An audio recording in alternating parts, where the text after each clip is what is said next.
할렐루야. 오늘도 이 아침에 하나님의 말씀을 사모하시는 우리 독일의 형제 자매님들에게 하나님께서 주시는 크신 은혜와 사랑이 가득하시기를 간절히 축복합니다.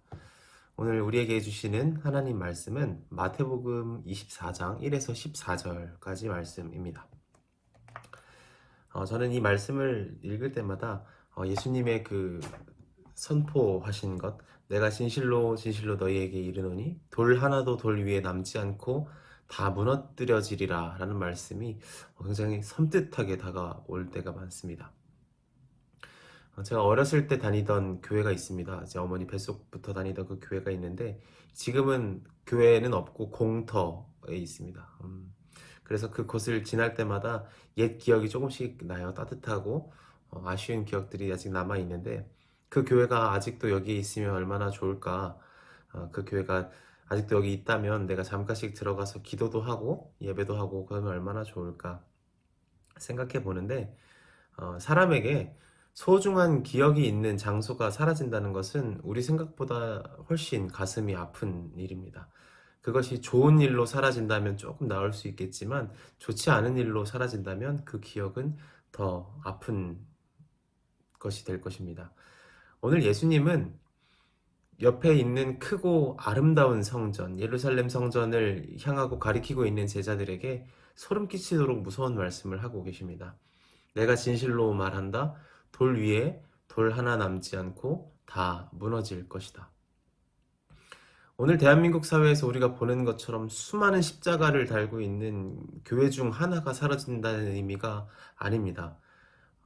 우리는 교회 중에 하나가 없어진다는 것도 참 가슴 아픈 일로 받아들이지만 지금 예수님이 하신 말씀은 유대민족의 중추, 이스라엘 민족의 정신적인 지주, 예루살렘의 그 위엄이 있는 성전이 돌 하나도 남지 않고 다 무너질 거라고 말씀을 하고 계신 것입니다.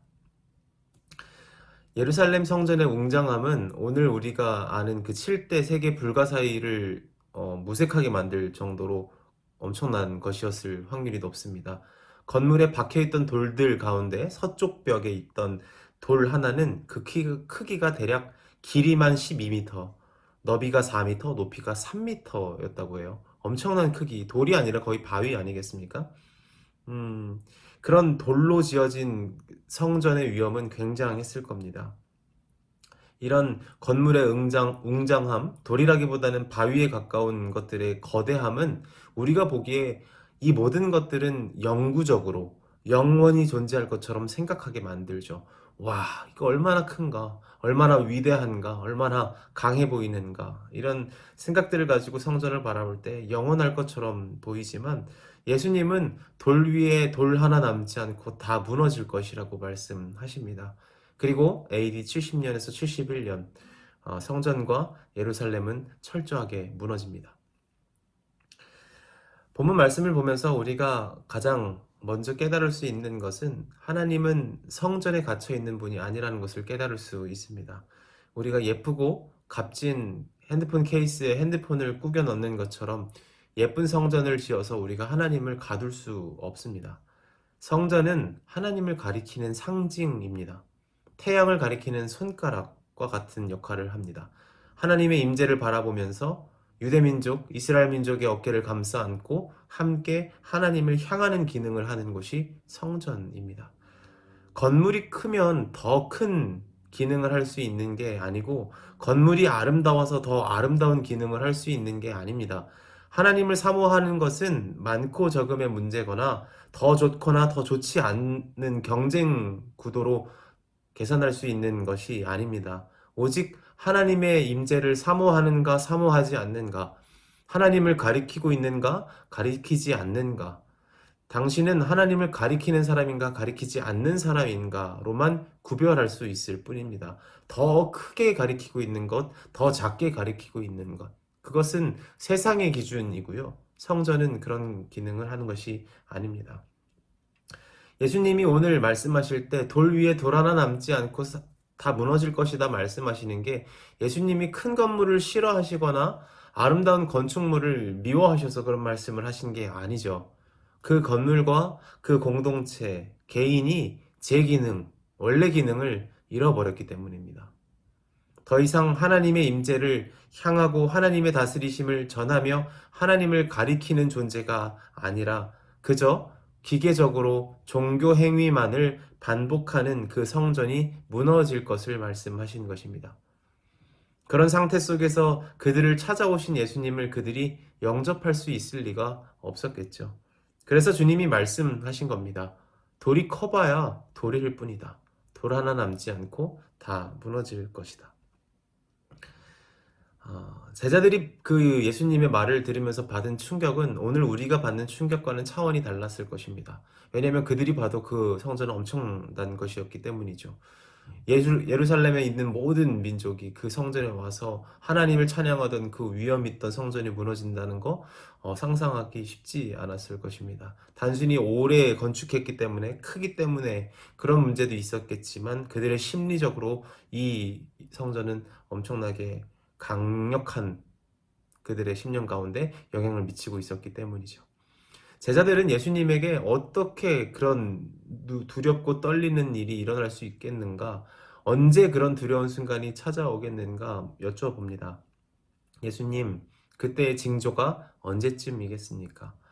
그때 어떤 현상들이 일어나겠습니까? 물어보죠. 그래서 예수님 말씀하십니다. 가짜 그리스도, 민족과 민족, 나라와 나라의 싸움, 기근과 지진, 하나님의 사람들이 받는 핍박 등 이런 모든 징조들을 말씀하시는데 이것들을 말씀하시는 이유가 중요한 것 같습니다. 4절에 예수께서 대답하여 이르시되 너희가 사람의 미혹을 받지 않도록 주의하라. 징조들을 가지고 사람들을 미혹하는 미혹자들이 있습니다. 징조를 가지고 사람들을 두렵게 하고 떨리게 하고 그래서 극단적인 행동을 하도록 부추기는 속이는 존재들이 있습니다. 미혹을 받지 않도록 주의하라는 겁니다. 그리고 14절에 이 천국 복음이 모든 민족에게 증언되기 위하여 온 세상에 전파되리니 그제야 끝이 오리라. 제가 말씀을 읽으면서 생각했던 것은 우리가 집중하고 시선을 고정해야 할 것은 여러 징조들이 아닙니다. 우리를 두렵게 하고 떨리게 하는 징조들이 아니라 어떤 사건과 사고, 재앙들이 아니라 물론 그것들은 일어날 것입니다. 그럼에도 우리가 초점을 맞춰야 하는 것은 하나님 나라의 복음이 전해지는 것 또는 그 복음이 전해지는 소식들에 우리가 집중해야 합니다. 이 땅에서 여전히 복음으로 하나님 앞에 회복되는 사람들을 우리가 바라볼 수 있는 눈이 있어야 합니다. 이 땅에서 여전히 복음을 전하기 위해 헌신하는 사람들을 눈여겨볼 줄 알아야 합니다. 하나님 나라의 복된 소식이 필요한 개인과 공동체, 나라를 향하여 우리가 눈을 돌릴 필요가 있습니다. 이와 같이 여전히 하나님의 임재를 구하고 하나님을 가리키고 예수 그리스도 앞에 영접하는 존재로 남기 위해 하나님 나라의 다스리심을 기억하며 살아가는 모든 이들 위해 하나님 나라가 속히 임할 것입니다. 그러므로 우리가 바라봐야 할 것은 그때의 징조들이 아니라 이 땅 가운데 하나님 나라에 여전히 참여하고 있는 자들, 그 하나님 나라의 복음을 전하기 위해 헌신하는 자들, 그리고 그 복음이 기꺼이 필요한 개인과 공동체, 각 나라들에 우리가 시선을 돌려야 합니다. 그리고 그 모든 것들을 사모하는 우리 각 심령 위에 하나님의 나라가 속히 임할 줄로 믿습니다. 우리는 돌이 아니라 하나님 나라를 바라보고 사모하는 자들이 되어야 할 줄로 믿습니다. 돌은 크고 아름다워 봐야 돌일 뿐입니다. 하나님의 나라는 그런 것들이 아닙니다. 이 땅 가운데 하나님 나라를 사모하며 하나님을 가리키는 소중한 우리 복된 독일의 형제 자매님들이 되시기를 주님의 이름으로 간절히 축복합니다. 감사합니다.